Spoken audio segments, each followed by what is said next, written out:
And that's my message. Survive. S. Start your life anew. U. Understand your problems. R. Redefine your priorities. V. Verify your self-worth, but do it through commitment. I. Ignore your detractors. V. Value your loved ones. And E.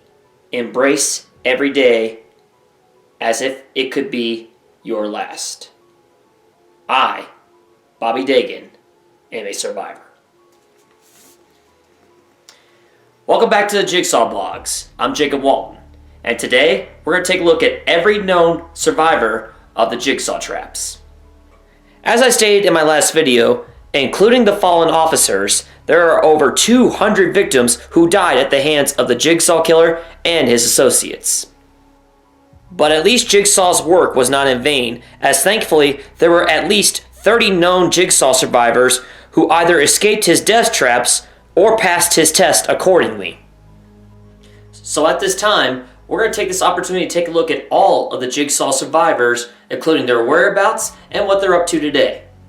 These are the survivors of Jigsaw. Congratulations, you are still alive. Most people are so ungrateful to be alive, but not you. Not anymore.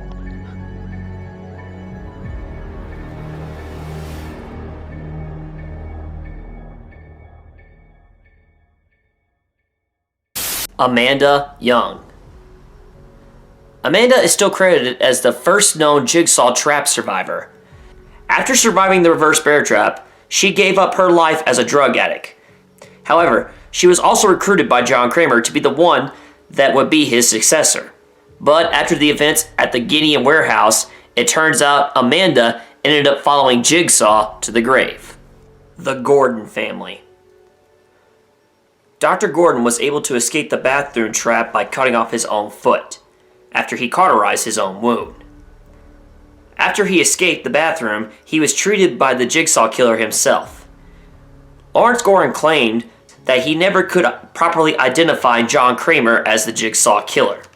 After months of his own personal rehabilitation, Dr. Gordon returned to the Metropolitan Hospital, and he would remain there until a few years later after he would leave the city and head to Cleveland to be with his family. Allison and Diana Gordon. After escaping their kidnapping from Zepp Hendel, Allison reunited with her husband just months later after he escaped the Jigsaw Killer. Allison would take Diana up to Cleveland 1 year later and then would separate from Lawrence. There she currently resides and works as a psychologist. Diana Gordon would continue with her schoolwork and is currently a college softball player at Cleveland State University. She will be graduating with a degree in psychology just like her mother. Survivors from the Whitehurst Insane Asylum and Chemical Plant. There were a grand total of 12 survivors from each of the events at Whitehurst Insane Asylum and the Chemical Plant, along with Holmes Hotel. 2 of which were retested by Jigsaw again later. These men were Jeff Reinhauer and Obi Taith, both of which would pass away later. The other survivors escaped and are still alive and active to this day. These people include Brian Myers, Cindy Bristow, Vanessa White, Zach Lennon, Stephanie Crawford, Michaela Shire, Anton Reese, Griff Garrison, Jennings Foster, and Joan Feeler. Joan was the first Whitehurst Insane Asylum survivor to go public with her trials and claimed that her life had been made better through going through them. Brad Turner and Ryan Reed. Both survived the public trap after the death of their girlfriend, Dina. Both men were regular attendees at the Jigsaw Survivor group, but both have since disappeared during the week of Mark Hoffman's disappearance. Both are still declared missing. I know, both these two go missing the same time Mark Hoffman does. Sounds suspicious to me too. Daniel Matthews. After surviving the nerve gas house, Daniel returned home to his mother. After the death of his father, Eric Matthews, he moved out of the city and started a new life. After moving out of the city, Daniel graduated from college and became a public defender. He currently works for a private firm inside of Boston, Massachusetts. Morgan Tillman. While surviving the spy trap by murdering her husband Rex, she ended up losing her job as an educator and currently is working as a secretary at the local car dealership. Peter Strong. While investigating at the Gideon meat plant factory, Strong was placed in the cube trap by Mark Hoffman. He was able to survive due to a tracheotomy. However, he went missing weeks later while trying to investigate Mark Hoffman. He is likely presumed dead. Corbett Denlin. She was rescued by Mark Hoffman after being kidnapped by Amanda Young. Corbett lost both her mother and her father that night, and since then has relocated to Toronto, Canada. No other information that I can find on her at this time, but here are some few photos of her that I discovered online. Malik Scott. Survived the Fatal 5 game with Britt Stevenson. Today, he's now a recovering drug addict who donated half his trust fund to charity and is now running his father's legal company. Britt Stevenson. She's also a survivor of the Fatal 5 game with Malik Scott. Britt, however, is currently serving a 15-year sentence for her crimes that she committed and the murder of Luba Gibbs. Addie Wilson. Addie is one of the survivors of William Easton's game. However, she sadly passed away in 2009 due to her battle of family history of diabetes. Emily Gomes. She was one of the 2 victims that survived the carousel trap. Today, she is still working in the healthcare industry and is a proud mother of 2 children who are graduating high school this year. Shelby Jones. Shelby also survived the carousel trap. Today, she currently is working for the Melton healthcare industry as a legal consultant. Tara Abbott. Survived William's final test and is currently a retired bank manager. Brent Abbott. Brent survived William's final game along with his mother and is currently working as a crew worker for the traveling rock band, the Black Brothers, led by Paul and Josiah Black. Pamela Jenkins.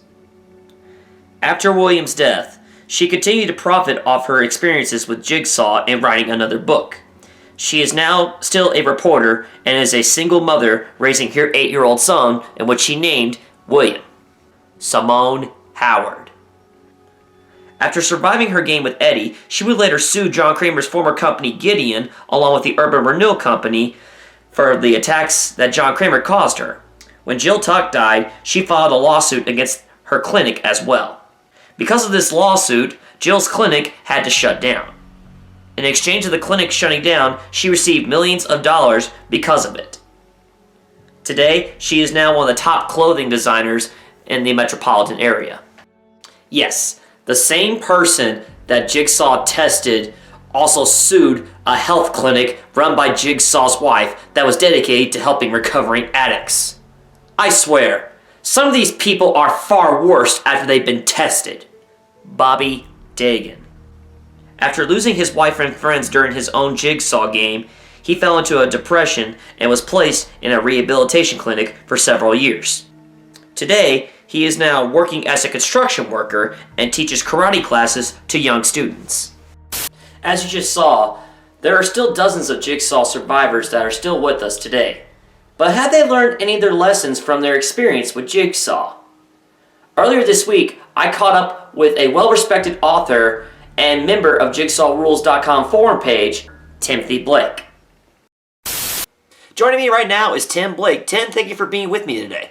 Thank you, Jacob. It's a pleasure to be here today. So I guess I'll get right into the first question. What really inspired you to write a book about John Kramer?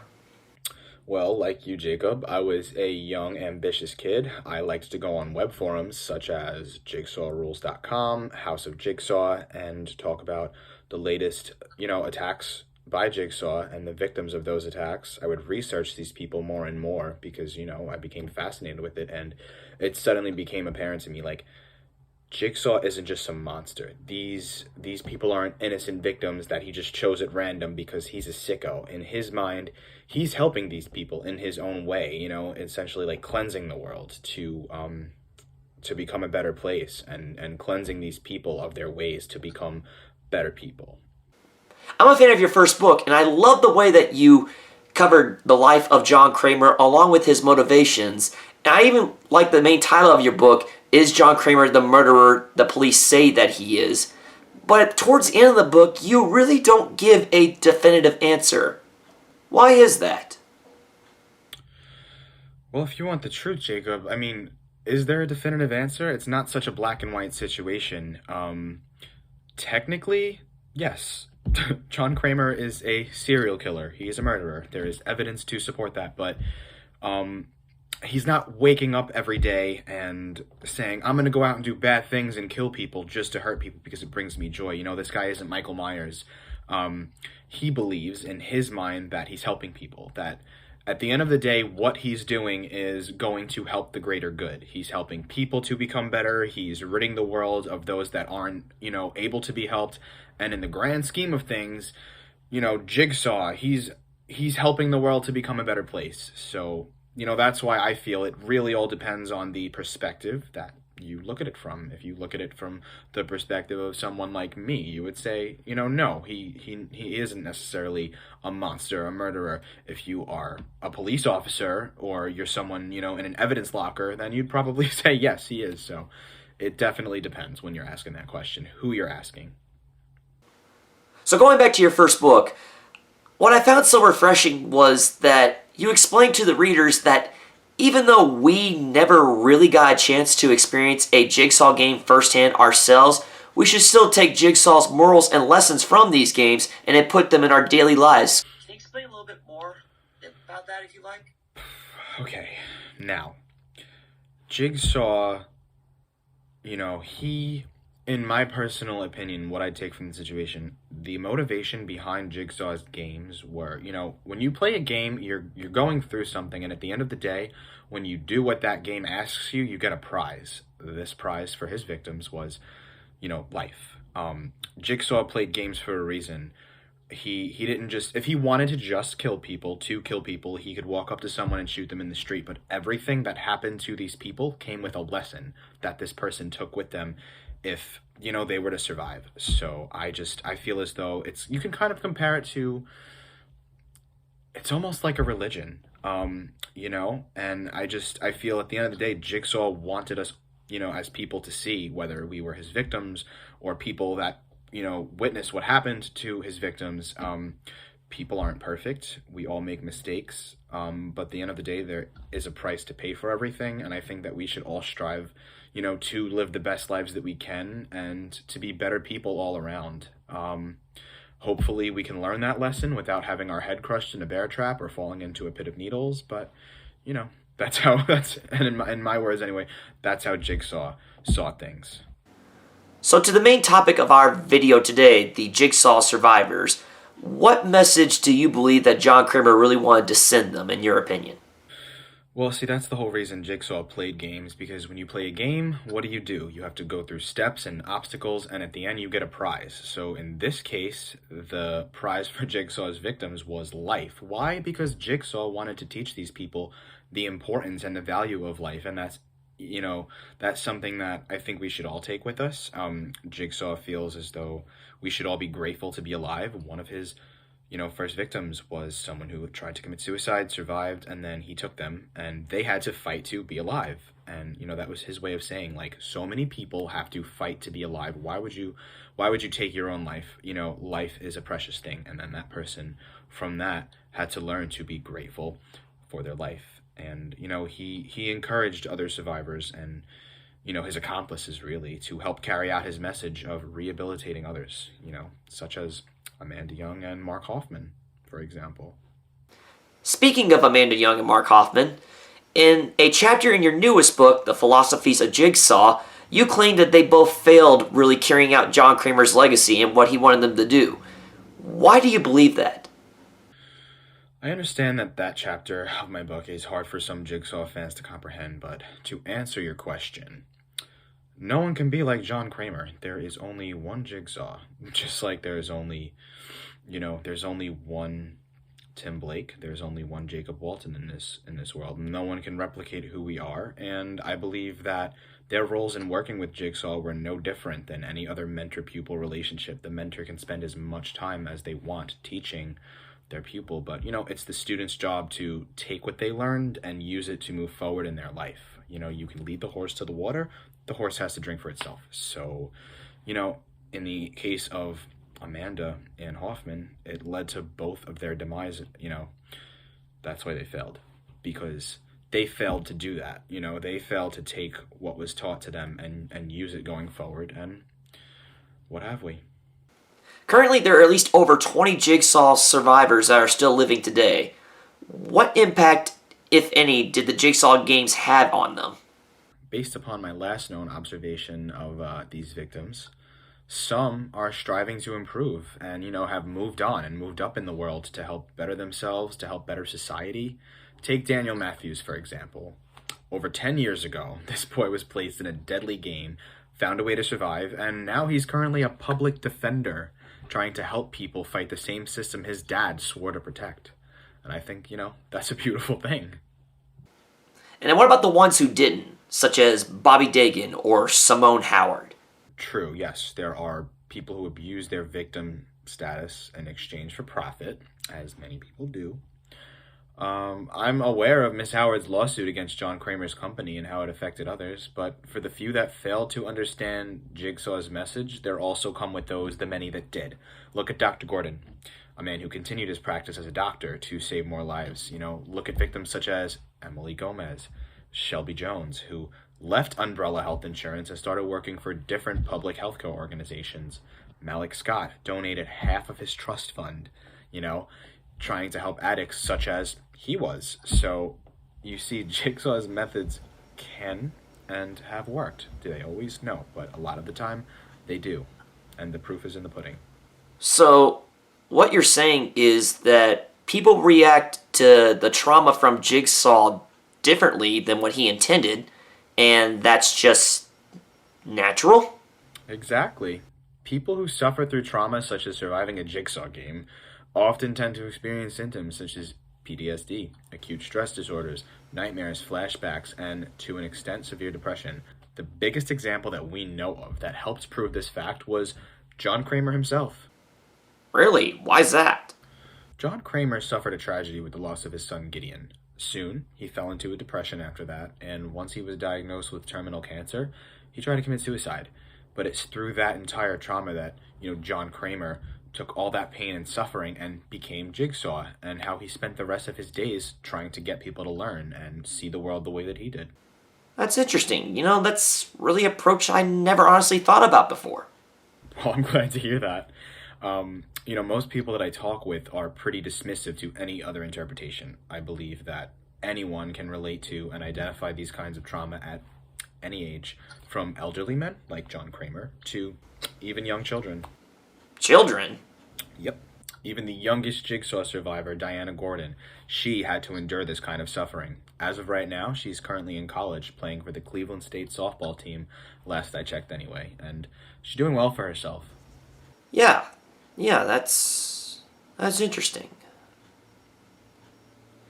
Well, Tim, I want to thank you very much for your time today, and I want to encourage all the viewers out there to please check out his new book, The Philosophies of Jigsaw, which is still currently in the top 50 U.S. bestsellers list. Tim, thank you so much for joining me today. It was my pleasure, Jacob, and may I say one thing? Yeah. Don't forget the lessons Jigsaw was trying to teach us. Oh, don't worry, I will. You have a good day, Tim. Thanks so much, Jacob.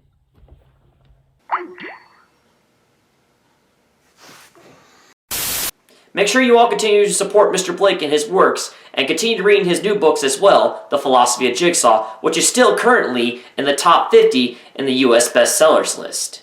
Well, that's all the time we have for the day. Tune in next time as we talk about all the fallen officers that try to apprehend the Jigsaw Killer. Be sure to follow me on Twitter and Instagram for more updates. I'm Jacob Walton, and this has been the Jigsaw Blogs.